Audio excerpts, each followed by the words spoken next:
안녕하세요. 캡틴의 주식 하이킥입니다. 오늘은 기온이 많이 풀린 따스한 그런 날씨입니다.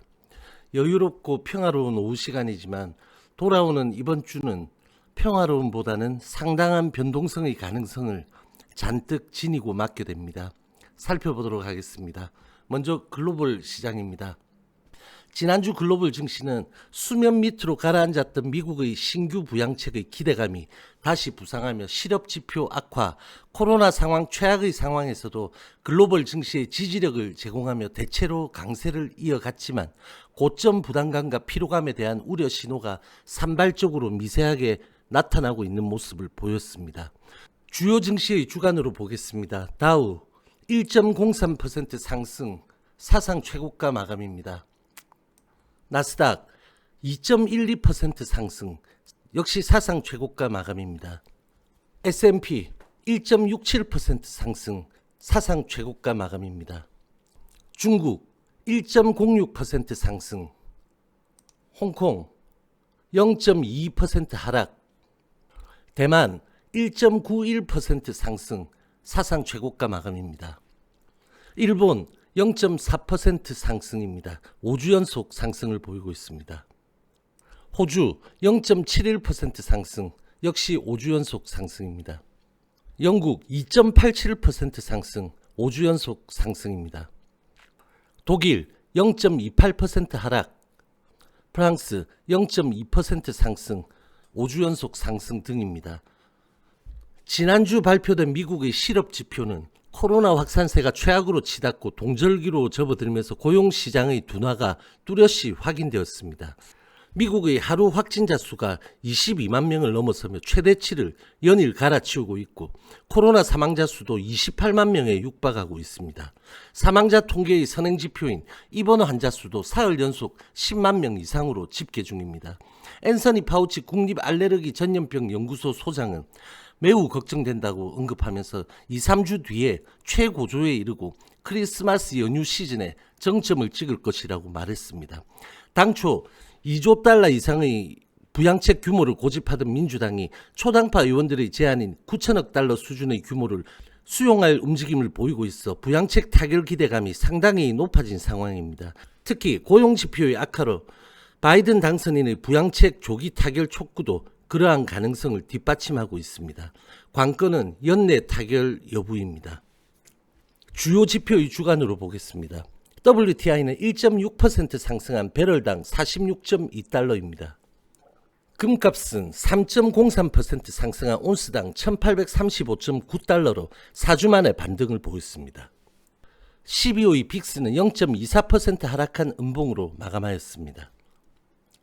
다음은 우리 시장 보겠습니다. 지난주 우리 증시는 월요일 있었던 MSCI 리밸런싱 수급 편출 이래 사상 최대 금액의 외국인 매도가 코스피에서 있었지만 이후에 4일 연속 상승으로 사상 최고가를 단숨에 갈아치우며 2742.77포인트까지 최고가를 기록했습니다. 그런 기염을 토하며 2731.45포인트로 마감했고 코스닥은 지난주 5일 연속 상승하며 종가 대비 사상 최고가를 경신한 913.76포인트를 기록했고 장중 기준으로 사상 최고가까지 불과 2% 남은 상태입니다. 주간으로는 코스피 3.72% 상승으로 5주 연속 상승 양봉입니다. 코스닥 3.18% 상승으로 5주 연속 상승입니다. 지난주 코스피에서 외국인은 8,723억 매도, 기관은 5,732억 매도를 보였습니다. 코스닥에서 외국인은 76억 매수, 기관은 5,261억의 강매도를 기록했습니다. 기관의 양시장 매도는 지수의 랠리로 평가액이 불어나자 개인의 위탁 자산에 대한 대주주 양도세 회피 매물이 일부 출회되고 있는 측면도 있다는 점 참고하시기 바랍니다. 코스피는 월요일을 제외한 외인 매수 수급이 초대형주에 집중되는 현상이 지속적으로 보여졌습니다. 워낙 초강세 환경과 배당 기대감, 업종 펀더멘탈 개선으로 외국인의 집중 매수세가 강하게 이어지며 대형주 위주의 장세를 보이고 있지만 목요일, 금요일 연이틀 하락 종목의 수가 압도적 우위로 대형주가 지수는 올리지만 시장 전반적으로는 체감적 약세를 보이는 지수 왜곡 현상이 나타나고 있습니다. 코스닥도 셀트리온 헬스케어와 셀트리온 제약, 제넥신 등의 일부 대형주의 급등이 이끌어낸 지수 강세 현상이 만든 왜곡 현상이 뚜렷했습니다. 우리나라의 코로나 확진자 수도 진정 기미가 보이지 않고 오늘은 주말인데도 631명으로 역대 세 번째 규모가 발표되었습니다. 고점 피로감이 감지되는 상황에서 코로나 확진자 상황에 따른 시장과 섹터별 반응이 이번 주의 관건입니다. 그리고 이번 주에는 중요한 이벤트가 질비합니다. 이번 주 연준은 올해의 마지막 FOMC를 개최합니다. 여기서 채권 매입 만기의 장기화 대응이 나올지 시장은 다소 기대하고 있는 상황입니다. 22의 지난 회의에서 추가 부양 조치를 강하게 시사한 바 있어 시장은 22의 팬데믹 긴급 매입 프로그램 PPP라고 하죠. 이것의 확대 등 추가 조치를 기정사실로 받아들이고 있는 상황입니다. 만약 미국과 유럽의 중앙은행들이 시장의 기대를 꺾는다면 그에 대한 실망감도 강하게 일어날 수 있는 상황입니다. 이번 주 목요일은 우리나라의 올해 마지막 선물 옵션 동시 만기일입니다. 내마녀의 날이죠. 외국인의 포지션이 선물 롤오버일지의 여부에 따라 상당한 변동성이 가능해 지수의 변동성 가능성은 더 커진 상태입니다. 주요 지표의 주간으로 보겠습니다. 원달러가 21.1원 하락한 1082.1원의 장대 음봉 마감으로 원화 강세 심화가 외국인 수급은 유입시키고 있지만 이것이 과도한 수준이라는 인식에 대한 경계감이 커지고 있습니다. 선물은 4.38% 상승한 368.10포인트의 장대 양봉을 기록했고 코스피 빅스는 증시의 상승에도 불구하고 6.87% 상승한 양봉으로 마감하였습니다. 구독자님들께서 부탁하신 종목 3개만 보고 넘어가겠습니다. 먼저 녹십자입니다. 코로나 급등 수혜를 톡톡히 받은 녹십자 그룹의 대장주죠. 녹십자 계열은 각기 다른 흐름을 보이고 있는 특성이 있습니다. 녹십자는 녹십자 홀딩스와 같은 흐름을 보이고 있고 최근 가장 강한 흐름은 녹십자 랩셀입니다. 그렇죠. 녹십자 셀과 녹십자 웰빙, 녹십자 MS는 다른 흐름을 이렇게 지루하게 가져가고 있습니다. 녹십자만 보겠습니다. 녹십자만 보자면 현재 자리가 그리 안전해 보이지 않습니다. 위로 37만 1,000원부터 38만 2,000원까지의 저항이 상당히 강한 그런 상황에서 하방 지지선이 없어서 최악의 경우는 30만 7,000원까지 1차적으로 열릴 수 있습니다. 연동성이 강한 녹십자 홀딩스가 현재 지지선을 테스트 중인데 만약에 홀딩스가 이 3만 5천원을 깨고 내려온다면 녹십자는 매도 관점입니다. 상방이더라도 이 바로 위의 이 저항선들 밀집이 아주 강하다는 점은 참고하시기 바랍니다. SK네트워크스 우선주를 보겠습니다. 6, 7월 우선주 급등장에서 진입하신 것 같으십니다. 6월 초중 진입이면 그나마 나은데 6월 말 7월 초 진입이면 현재 손실이 아주 크실 겁니다. 우선주는 다른 게 필요가 없습니다. 거래량이 터질 때 들어가더라도 거래량이 감소하는 기미가 감지되면 무조건 나와야 하는 겁니다. 우선주가 동반으로 이상 급등하는 상황을 증시에서는 변동성 시그널로 봐야 하는 케이스가 아주 많다고 저는 판단합니다. 우선주와 함께 스펙주, 품절주도 마찬가지고요. 지금 SK네트워크스 하루 거래량이 500주도 안 되는데 무슨 수로 반등을 하겠습니까? 현재 지수 랠리 이후에 변동성장이 나타난다면 우선주 장세가 일시적으로 올 수 있으니 그때 잘 대응하시기 바랍니다. 앱클론 보겠습니다. 어디서 들어가셨는지 위치는 모르겠지만 위에서 거래 터질 때 이럴 때 꼬리를 잡으신 거라면 세력의 매집 여부에 관계없이 이 정도 하락폭이었다면 소나기를 일단 피하셨어야 했습니다. 최근 횡보 구간 여기서 접근하신 거라면 괜찮아 보입니다. 다만 27,250원 이 라인을 이탈한다면 24,000원까지 추가 하락 후에 움직일 수 있습니다. 그 점은 감안하셔야 합니다. 27,250원 이 라인을 지지한다면 34,750원 이 정도까지는 무난해 보이고 4만원 시도도 불가능하지는 않겠지만 일단 소요되는 시간의 여부는 현재로서는 불분명한 상태입니다. 다음은 HLB입니다.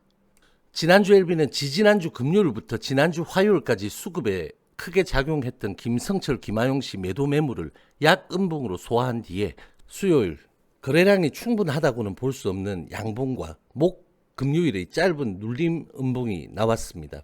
주봉은 327만 주의 거래량으로 3.14% 상승한 양봉으로 5주 만에 나왔던 지지난주의 음봉을 대부분 회복했지만 초과 장악에는 실패했습니다. 목요일 금요일의 시초가가 소폭 하락이나 보합 출발이었더라면 상승 양봉이 짧았지만 가능했던 환경이었는데 그 점이 주봉을 조금 더 못 키워 아쉬운 부분입니다. 현재 일봉상 박스 중단에 위치한 상태로 위의 저항선 98,800원이죠. 여기를 시도하는 타이밍을 보고 있는 형국입니다. 하방 지지력은 지난 두 달간 여러 번의 악재성 상황에서도 확인이 된 상태라 하방에 대한 우려는 상당 부분 경감되었고 이번 주의 관건은 98,800원 여기의 시도와 회복 여부입니다. 시도하는 상황에서의 관건은 역시 거래량입니다. 그리고 아필리아 추가 임상에 대한 논란이 현재 있는 것 같은데 두 개의 새로운 임상에 대한 FDA 권고로 임상 진행을 결정했고 임상의 시작은 NDA 신청 이전이고 한 임상은 12개월 또 하나는 24에서 36개월이 소요된다는 내용입니다. 논란의 여지가 거의 없는 사항이니 불필요한 논란에 휘둘리지 마시기 바랍니다. 바람직하지 못합니다. 내일로 예정된 폴첸 등의 3자 배정 납입은 금요일 대금 지급과 연계되어 상계 처리로 진행될 것이니 내일 증권 발행 공시가 나온다면 완료된 것입니다. 제가 실시간 방송에서도 충분히 말씀드린 대로 무난한 일 하나하나에도 부정적 프레임이 생기는 상황이 고착화되는 지금의 모습들은 수급상 득이 될 것이 없다는 점은 참고하시기 바랍니다. 이번 주 돌파 시도하는 움직임 기대해 보도록 하겠습니다. HLB생명과학입니다. 지난주 L생은 373만 주의 거래량으로 0.19% 상승한 음봉 도지를 기록하며 2주 연속 음봉 도지를 보였습니다. LB와 마찬가지로 박스 중단에 딱 위치하여 완전 수렴의 구간에서 주가가 예민하게 걸쳐져 있는 상태로 거래량까지 극도로 줄이며 LB의 흐름을 지켜보며 기다리는 그러한 상황입니다. LB에 대한 연동력이 현재 극대화된 상태라서 지금 상황을 유지하면서 28,000원 이 첫 번째 저항 라인의 시도와 회복 여부가 이번 주의 관건이 되겠습니다. HLB 파워는 지난주 1365원, 1290원 이 박스의 중단에서 등락하는 작은 캔들의 연속으로 주봉상 0.75% 하락한 음봉 도지를 기록했습니다. 3주 연속 도지 주봉이 나오고 있는 상태로 자세를 아주 낮추고 기다리는 모습입니다. 현재 LB 계열의 연동성이 아주 강한 상태로 LB와 L생의 흐름을 함께 파워와 지켜보시면 되겠습니다. HLB 제약은 지난주 주봉상 610만 주의 거래량으로 31.16%짜리 이렇게 장대 양주봉을 만들었습니다. 단기 급등에 따른 조정이 금요일날 필요했지만 장중 조정을 4%대까지 진행하다가 밑꼬리를 달고 28,550원 이 지지선을 지지한 도지로 밑꼬리 도지로 마감했습니다. 금요일에 이 흑도지가 조정의 마무리인지에 대한 확신은 아직 할 수 없습니다. 이번 주 돌아오는 이번 주 초반 흐름을 봐야 할 것 같습니다. HLB 제약 보유분들은 이 하락 구간에서 상당히 힘이 드셨을 건데 장대 양주봉 축하드립니다. 단 지금은 대응 영역이란 점은 명심하시기 바랍니다. 금요일 예고도 없이 진행한 실시간 방송에도 많은 참여와 응원 보내주신 점 감사하다는 인사를 뒤늦게나마 올리겠습니다. 차단된 녹화 영상보다 실시간으로 여러분들이 무엇을 알고 싶어 하시는지 제가 보면서 답하는 것이 부족한 저희 진행 기술이지만 장점이 참 많구나라는 생각을 하게 되었습니다. 재미있는 시간 함께 해주셔서 영광이었습니다. 그리고 이메일 주신 분들은 가급적 답변 드리고 있지만 아직 못 받으신 분들은 조금만 기다려주시면 꼭 답장 드리도록 하겠습니다. 여러분들에게 사랑받는 만큼 더 명확한 입장을 잃지 않도록 노력해야겠다는 생각이 들게 됩니다. 이번 주의 전쟁을 위해 남은 휴식 시간 푹들 쉬시고 충전하시기 바랍니다. 그럼 오늘 영상 여기까지 하겠습니다. 저와 함께 여러분들의 성투는 계속될 것입니다. 화이팅!